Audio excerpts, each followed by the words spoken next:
Thanks everyone for coming out here tonight. This is Startup Grind event. It's an organization that started out in Silicon Valley. This will be the 10-year reunion, or 10-year anniversary coming up in January. So basically, it started out there. Now there's 500 chapters around the world that are doing these Fireside Chat panel events, some workshops every month as well. And yeah, we'll be doing, really glad you guys came out. Excited to have you as part of our Boston chapter here.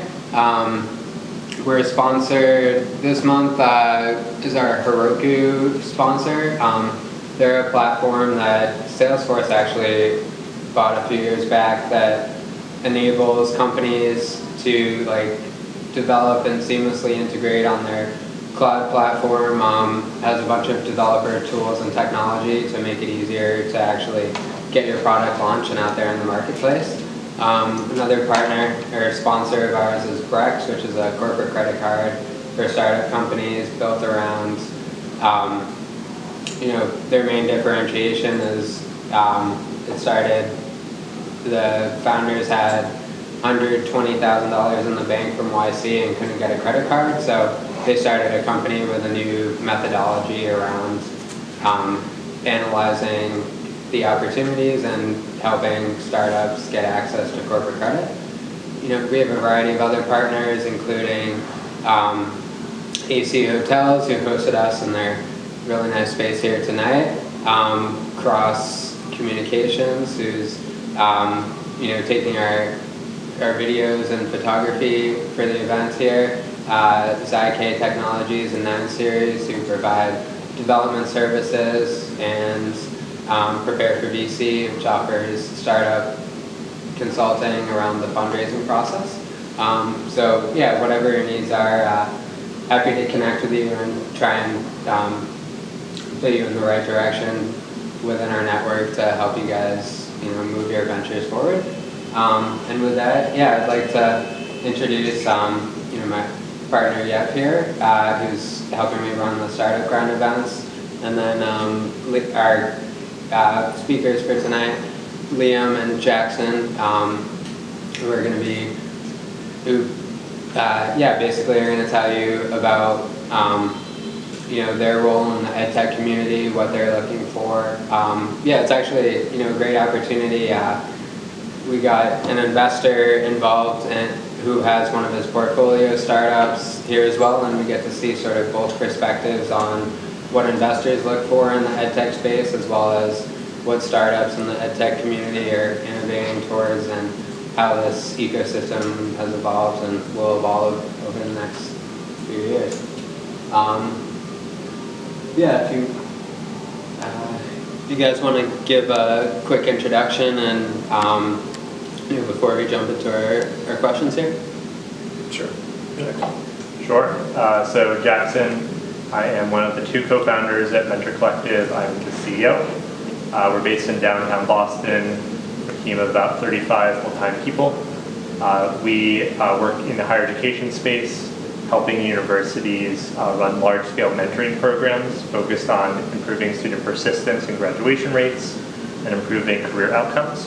We work with about 60 institutions, ranging from Princeton University to regional comprehensive campuses.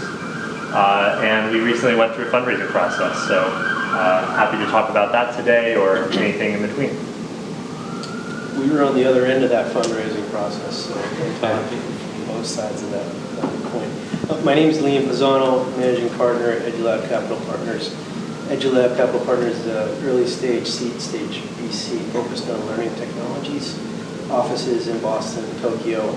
Our primary investor, EduLab, runs the largest English proficiency test in Japan itself and has subsidiaries spread throughout Asia. So a large network of sourcing channels and distribution and partnership opportunities within our family, so to speak. Our portfolio today is 6 companies large, spreads through the US, Canada, Asia, and now Europe. So we're a global footprint and growing. But we've been around for a year, and so we're still very much a startup ourselves, figuring things out. So we just went through a process with, an investment process with Jackson, which we can talk about to the extent that you're interested. Because the process itself for a startup and an EdTech startup, I think Jackson can attest to the fact that he has multiple constituencies with different goals, investors with different goals, and that is inherent to EdTech. I don't want to jump too deep into your line of questions, but I think it's a unique industry in that respect, and that not everyone has the same end goal in mind. And sometimes that's good, and sometimes that's challenging. Let me start the discussion by asking a general question to whenever we got very more comfortable answering that. If I'm launching the startup in this education and technology space, what are the opportunities right now that I should focus on? Because this sector has been evolving very well. So what are the issues that you both think?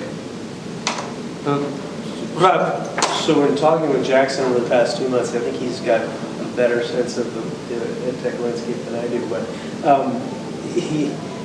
here's what I'd say. I think in 2014, the world, 5 years ago, the world looked very different in terms of where investors are spending their money.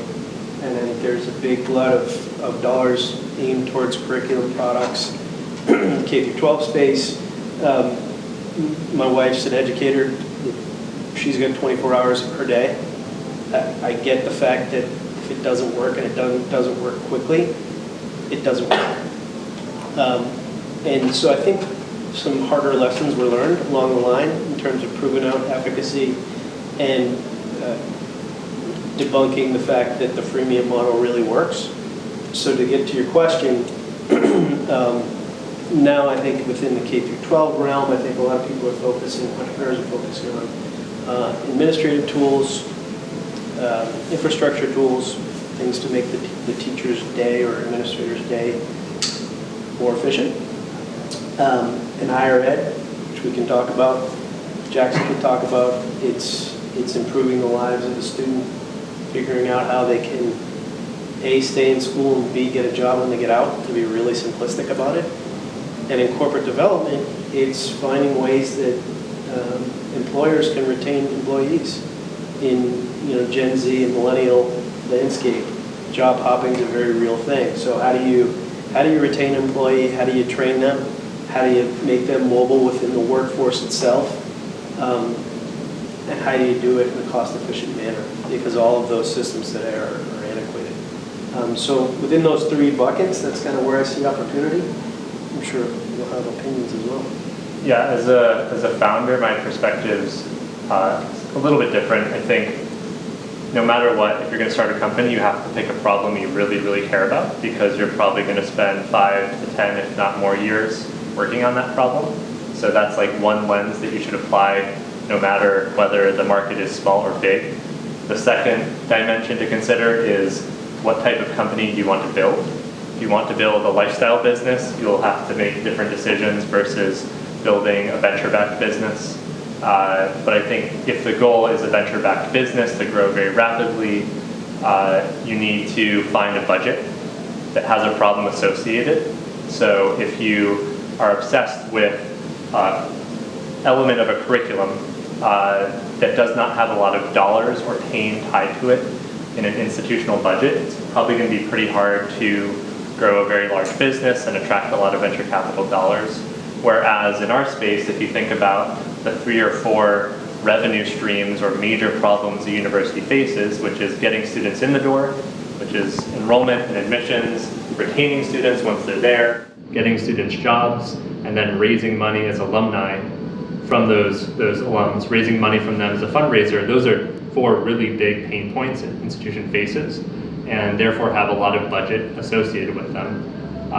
In the higher ed space, we have an investor who basically says if you can't get a contract worth at least $100,000 a year from a university, it's probably not venture scale. There's just not enough universities in the world to make that work. So working backwards, you basically have to have a product that universities are willing to pay at least $100,000 a year for. And there aren't that many problems that would justify that type of contract. So again, if you want to build a big for-profit business that ideally also has social impact, you got to find the budget first. And hopefully there is a problem associated with that budget you're really passionate about. And obviously you found an EdTech investor for your company. How important, like when you're going through the fundraising process, were you pitching anyone in the technology space? Were you focused on more EdTech groups like EduLab Capital, or what were your thoughts going through that, like looking for the right investors for your company? Yeah, I can't say that I was incredibly intentional at the beginning, but like my top of funnel for the meetings I started taking were probably 60 or 70 firms, and of those maybe a third were not education specific, and then the rest were in the EdTech space. And it became very apparent to me that there's sort of a couple different segments of the investing market. There's like EdTech East Coast, there's EdTech West Coast, and then there's non-EdTech VCs. And those are all, and then I also even add impact funds. So those are like 4 very different segments of the market. I think EdTech East Coast, they don't need to see quite the same level of growth, but they're gonna judge you like a private equity business. So they're looking at metrics and traction. They wanna know the numbers in a way that the West Coast VCs will care a little bit less about. West Coast VCs really care about the size of the market. They care about the vision of the entrepreneur. It's a lot more storytelling. And as Boston-based company, I can be a little bit cynical. There's some big wins and some big misses on the West Coast. And then you have your impact funds, which they'll want to see that this is a sustainable business, but they ultimately want to see a double bottom line. So you're not only having a sustainable business model, but you're also having impact on students. And then the non-EdTech VCs, they want to see EdTech as a stepping stone into something much bigger. In our case, connecting higher education to the corporate market. There are quite a few very well-known Boston investors who love our story, but they look at the higher ed market and say, we just categorically don't invest into that space. But if you can find a way to monetize on the employer side, we're really excited about what you're doing. So I think it's a matter of like looking at the portfolio companies on their website and understanding what their track record is. But I would say you almost could have 4 different pitch decks to investors depending on who you're talking to.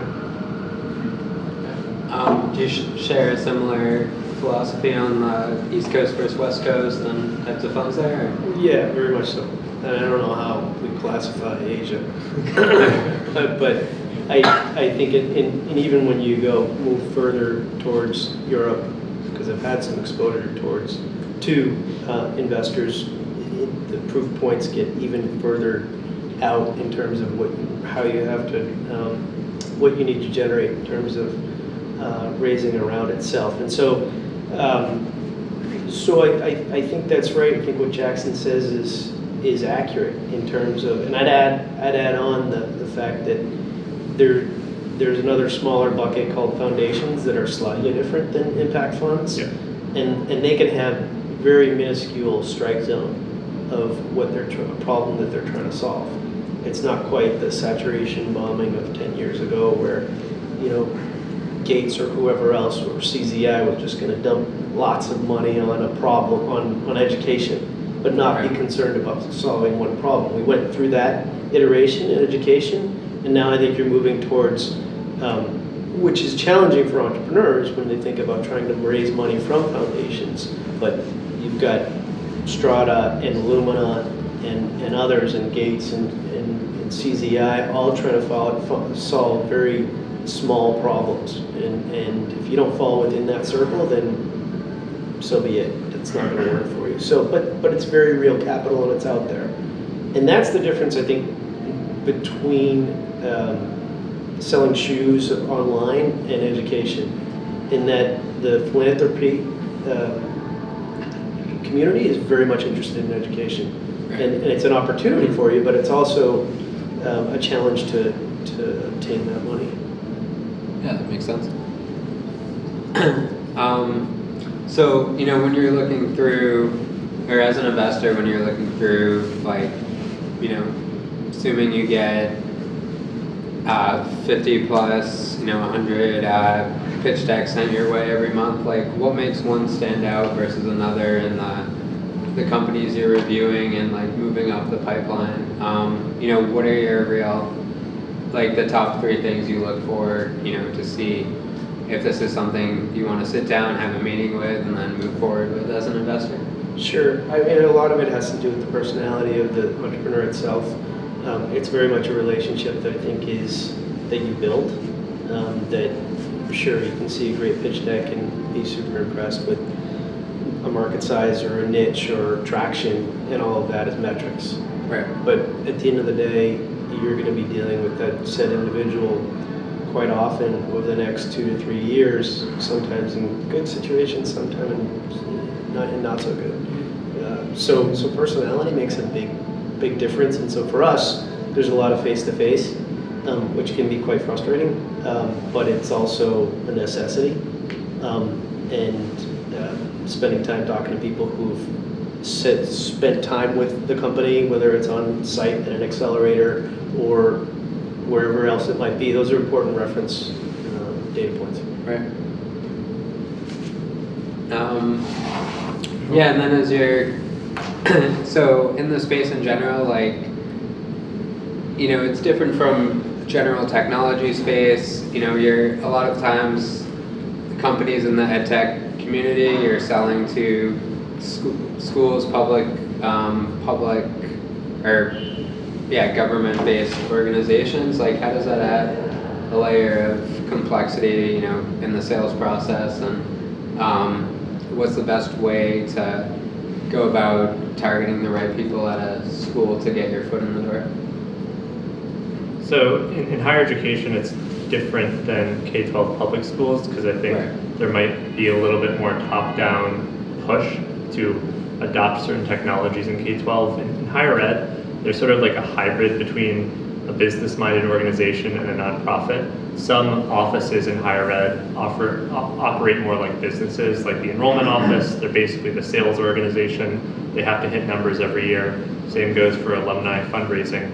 But I think if I were to really summarize it, it's that in higher ed, nobody's going to get a raise for buying a great EdTech product. They're not going to get more money. They're not going to get a promotion. They're not incentivized to perform better, because you can't pay somebody more for hitting their numbers in higher ed. They're also probably not going to get fired, but there is definitely social and reputational risk to buying a sexy new platform and it not working out. So there's a lot of very public stories of universities going deep with a big for-profit business and then getting very bad PR. So one of the less attractive parts of the market is that it's just a lot of risk aversion. So the way we mitigate that is we do a lot of social proof. I think more than anything in higher ed, you have to talk about who else you work with. So it wasn't surprising to me that a couple months after we got Princeton on board, Dartmouth signed on as a partner as well.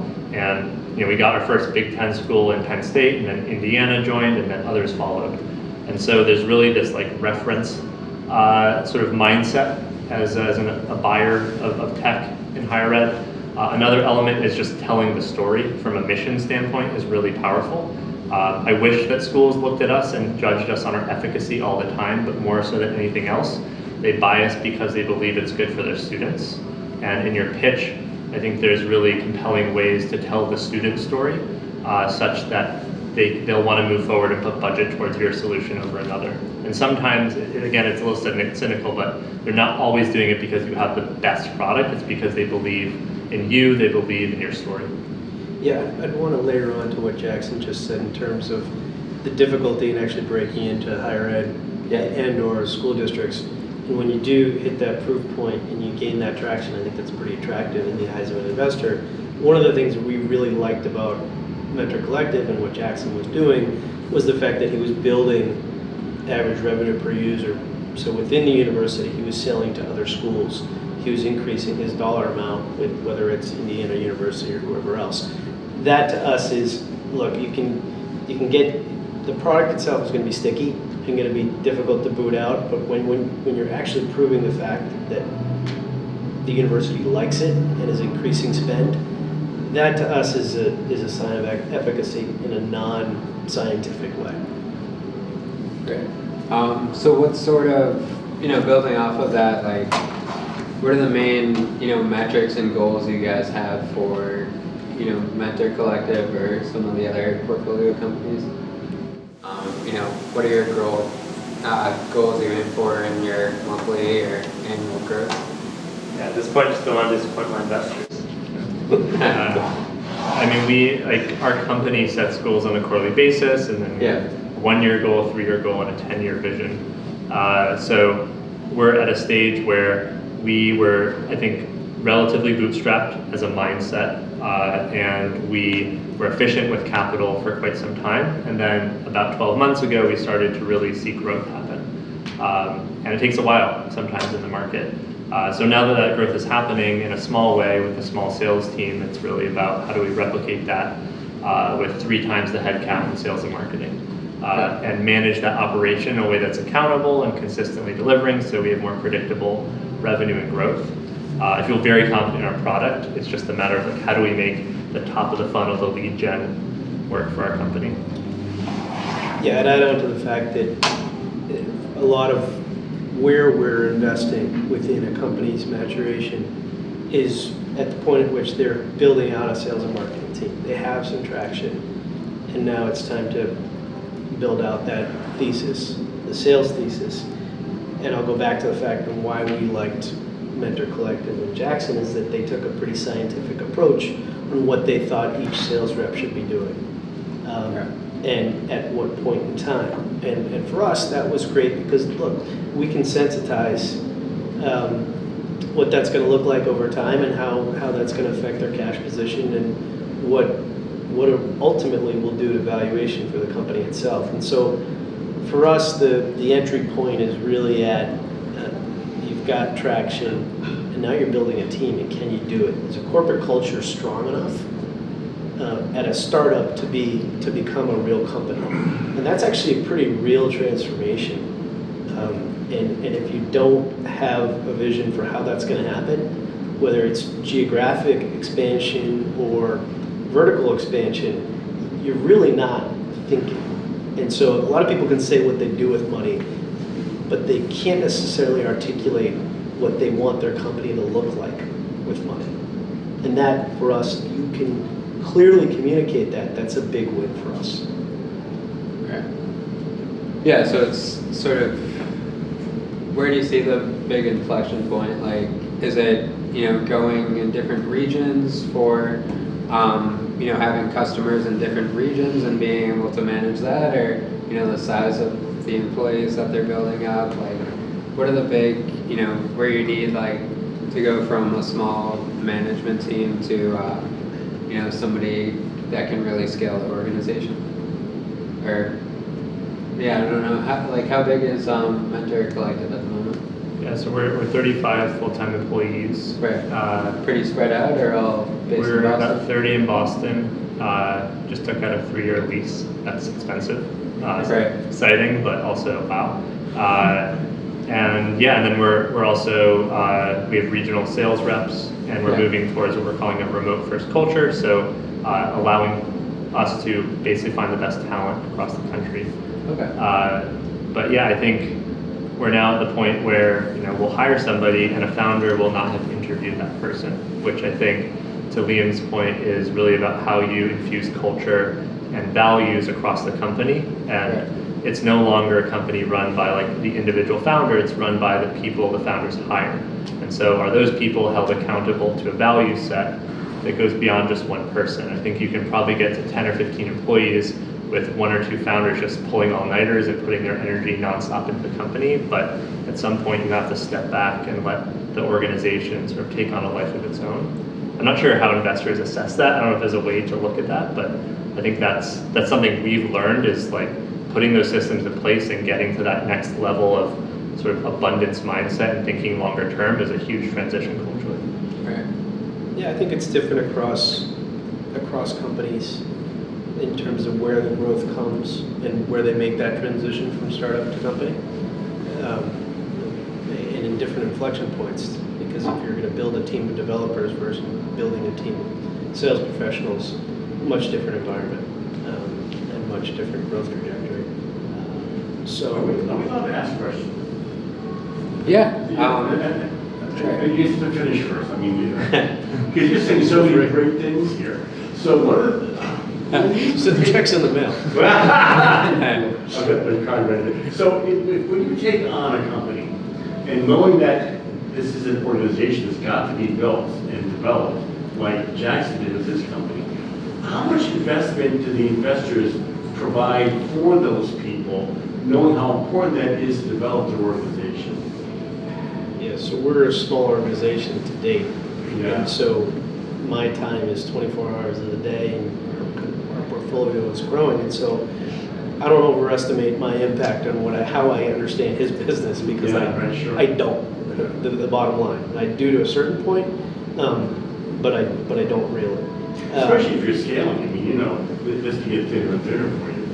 Yeah, absolutely. You know, one of our partners teaches a course in behavioral marketing and management, and that's great because he can have we get insight every week on how he thinks a company can and will grow. But it's not scientific, and I don't understate the fact that we're just fuel for him at the end of the day.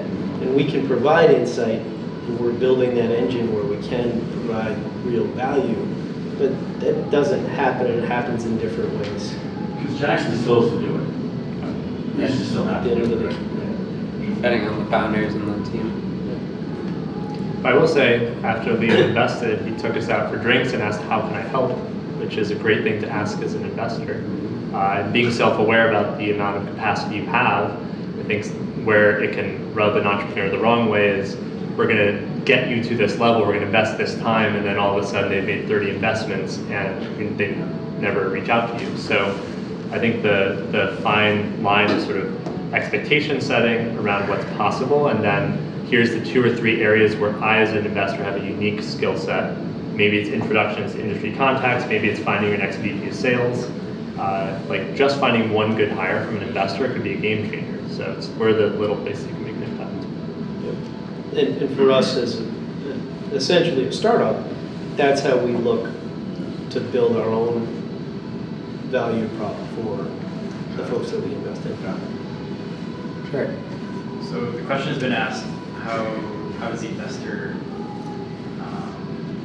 identify a good company to invest in? Yeah. I'm curious, Jackson, if you can talk about how you vetted investors to ensure that they're a good fit, you know, given that you're looking more for like impact investors versus just VCs. So I'll step back and just sort of share what we were trying to achieve with our round. This is something we sort of determined as we went through a lot of those early conversations, but we realized there's a certain profile of VC that was going to want to invest, and 9 months later they wanted us to raise the next round, and then 9 months later the next round, and that was an option for us, but we didn't want to close doors on all other tracks and just head down, raise a $100 million track. And so to me, I wanted to make sure that the fund that was investing had a time horizon and a mandate that was aligned with possible outcomes that could be great for us. And that was just a conversation, understanding like where they like to invest, what sort of return profile they're looking for. So that was just like conversations I learned to have pretty early on. The second was I wanted smart money, not dumb money, just in general. And so I'm really pleased with the group we pulled together, which includes a foundation, Lumina Foundation, and Strata, who are incredibly connected in our industry. We have some former entrepreneurs. We have a Boston-based investor. We have like touch points around all these different areas that were all very value add. And we were fortunate to be in a place where we didn't desperately need any one investor to commit. We had enough interest that we could be a little bit more selective.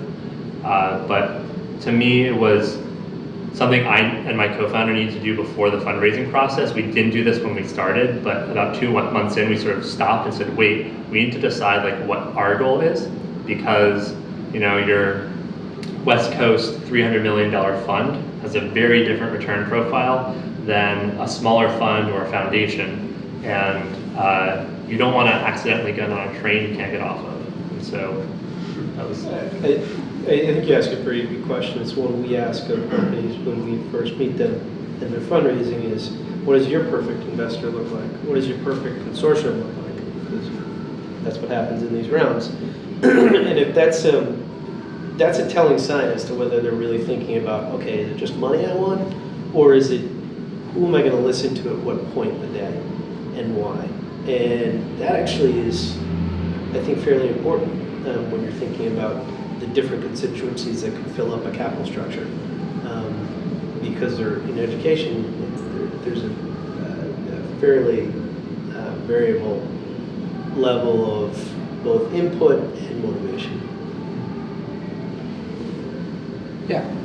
I just have two questions, one for each of you.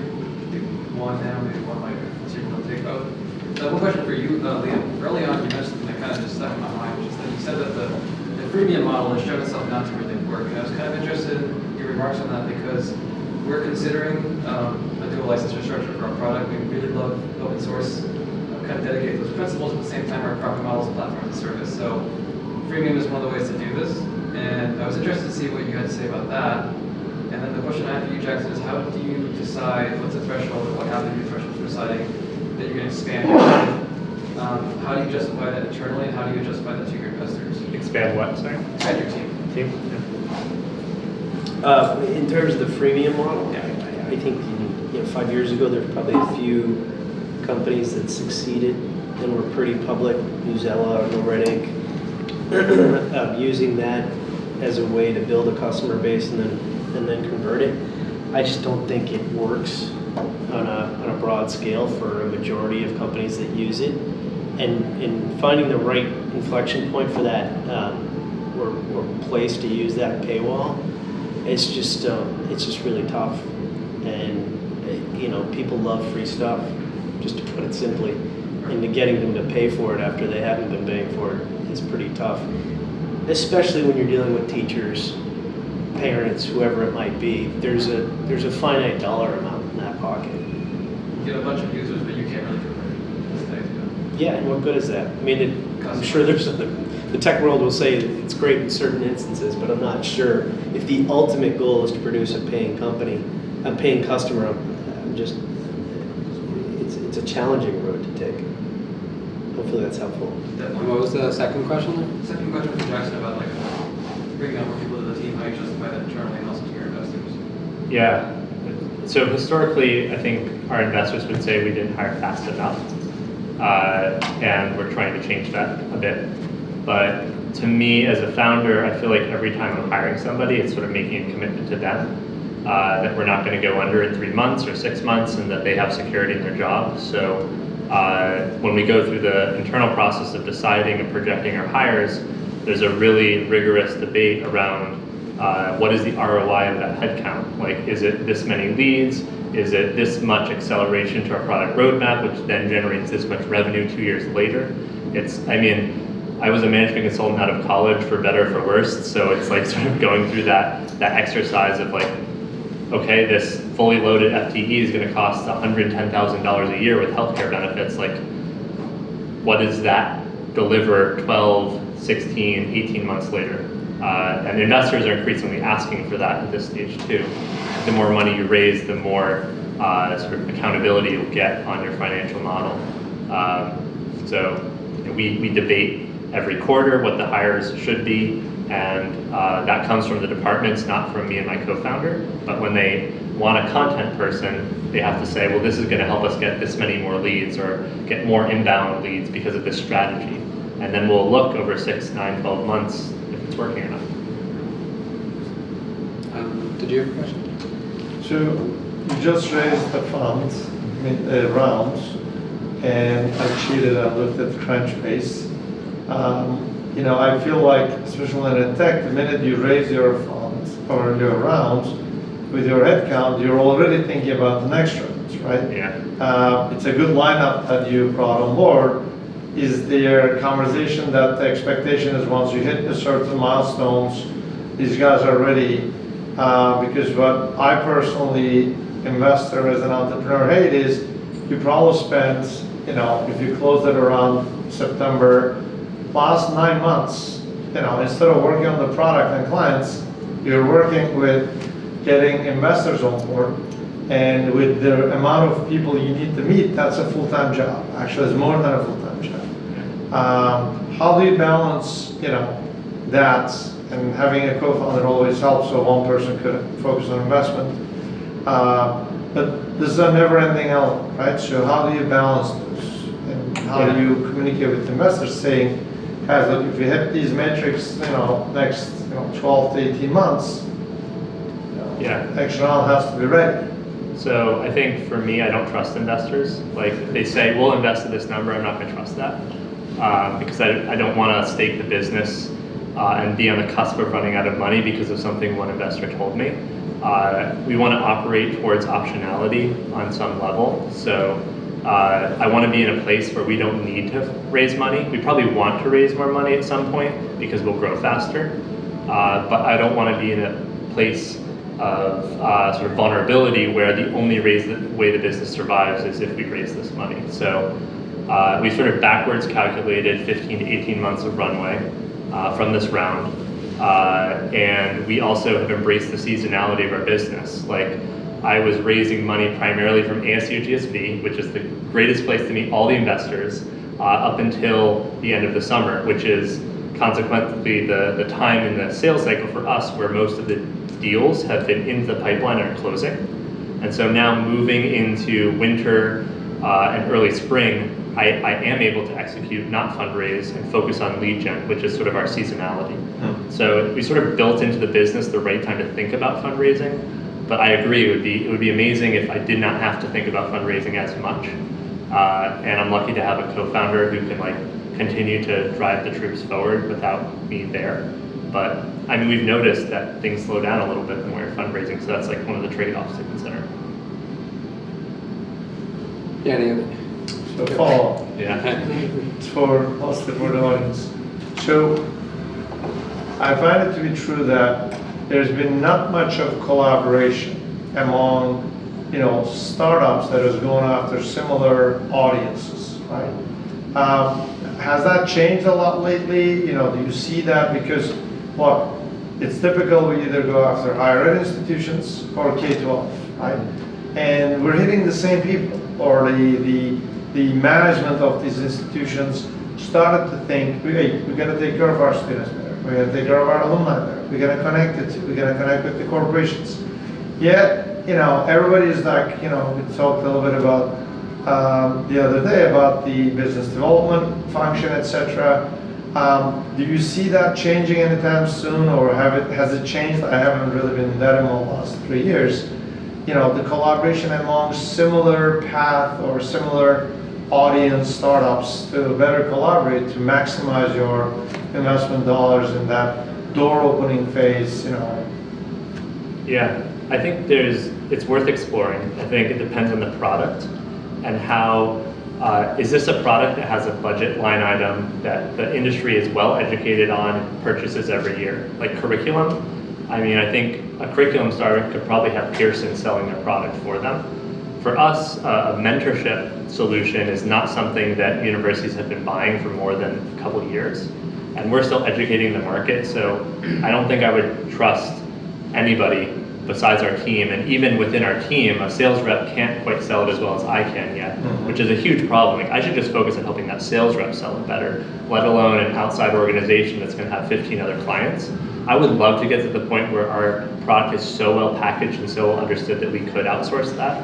But I think the market's just not educated enough, and the sales process is too complex. So just need the simpler things to get, the more that becomes possible. And I guess at 10 million in annual revenue, a company's ready to explore that. But at the early stage, I think it's very hard to outsource that. Yep. Yeah, less a question or a comment, just echoing what Jackson just said. So we saw an LMS-like product, and we were talking with a potential customer, and they said, we'd really like to buy this AI chatbot thing, but we can't justify to our stakeholders that we should go buy this thing. But if you were a partner with that AI chatbot thing, you could bundle it in your LMS, then it would be a line item we could buy it. And so they really like the AI chatbot, and they like our LMS, but they were like, we can't buy it separately. We can only buy it bundled. So I thought that was kind of interesting, thinking about partnering Yeah, I think in the student success space in higher ed, there's going to be consolidation at some point. I think the market's still trying to figure out what actually works, but there's a ton of companies between like $500,000 and $5 million in revenue. And it's one of the challenges we face is like, how do you stand out? How do you build your brand relative to all the other solutions? We were in the process of looking at a few other companies that look somewhat similar to what Jackson is doing based on student success and experiential learning in the higher ed space. And we went through the exercise of who's the end user, how do they complement each other? Is this really something that we want a small portfolio to date? Do we want to have two complementary businesses sitting in the same portfolio? How does that affect the story that we tell to our investors? And I get back to the fact that I think that, and it's not meant in a disparaging fashion, but there's a lot of products in the EdTech space out there today that are companies, but that someday could be commingled as much larger companies. And I think to date there's been a lot of the platform money that's out there today is private equity money. It's not necessarily in the trenches and understanding how these companies can fit together. And that private equity money is often quite formulaic as they think about acquisitions for their own company. And that is it accretive or is it not? Once you get past that formulaic approach and really think about how these two companies can complement each other and why it makes sense for maybe two or three to complement each other, I think that's when you're going to see a lot of movement in the M&A space, even more so than there is today. And you'll see a little bit of replacement of traditional incumbents, the publishers that are out there, Pearson, HMH, Cengage, etc. The traditional buyers are going to be replaced by these types of companies. So do you see, when you're building your portfolio, but in the group you have so far, are there areas where you see like this company can complement them and want to connect the founders together, or has that happened? It's starting to look that way. Right. That's the eventual goal. Sounds good. Any other questions here? Sure. Yeah, so you mentioned that you're looking to form more of a diverse culture. We are 20 people in 10 countries today. So we've been remote since the beginning. It's just like forever DNA. And we've been told that when you're seeking funding, that can actually be a turn off for some investors that like to have everyone kind of co-located in the same space. They can kind of meet the team or whatever. I'm curious if you've thought about kind of that decision to move into remote first and how that affects your growth and future fundraising, if that's even been a consideration. I personally think that's an antiquated view. Trilogy Education, which was bought for $750 million this year, was a remote first culture. The best exit in EdTech maybe this decade. So that didn't stop them. I think it only enables you to find better talent, potentially at a cheaper price, depending on where you're hiring people. I think there is a closeness factor that investors look at, like can they trust you, can you be there? And if you can mitigate that, and they can see you hitting your numbers, like you're gonna spend less money probably. Yeah, it'd be more capital efficient. Yeah, I think remote first culture forces you to have your communication norms really concrete. So if someone misses the all hands meeting, it's written down. And like writing things down is a great practice. And people are used to communicating that way. I think communication is actually much, much more efficient than someone having to be in the office to hear what's happening. Yep. I think what Jackson just said is spot on. I mean, it's old school thing that you have to have a brick and mortar organization. And as a matter of fact, I think our governor, because I was saying for some reason, has just put out some tax incentives for people to encourage the company to be remote because of all the traffic and the problems that's happening in the cities. It's happening across the country as well. So I think it is what's coming in. I think we shouldn't be afraid of that for sure. Yeah. No, definitely. And yeah, I just wanted to sort of wrap up with a final question, like as you're starting out or thinking back on, starting out with Mentor Collective or EduLab Capital, we have a bunch of startups in the room as well. Like, what are, a couple of things, maybe thinking back, like you wish you knew earlier on in the process building that organization, that you'd like to share with some of our audience here. Well, it's cliche to say, but you take stock in failures. Those are, and we're only 2 years in, but for myself, I think I've had a lot of, and I've had to work with both cultural differences and and geographic disparity, and so for myself, I think it's just really, and for us as an organization, it's taking note of failures, taking stock in them, treating them as a learning point, as an inflection point. And again, it's super cliche to say that, but it's really important to not be afraid to talk about it. Great. I think for my co-founder and I, our company originally, we started as a pro bono side project when we had full-time jobs, and then we went on sabbatical, and then we worked for a year without a paycheck, sort of trying to figure it out. We were very much wandering through the woods, making pivots left and right. We had 3 different business models going at the same time because we would sign a contract with anybody willing to pay us. Nothing looked the same. And never once did we consider talking to somebody who founded an EdTech company in our space and successfully grew and exited that company. I think like 3 years later, we met a bunch of those people. Some of them are now our investors. And this actually is aligned with what we do as a business. We connect students with mentors who are later on in the journey.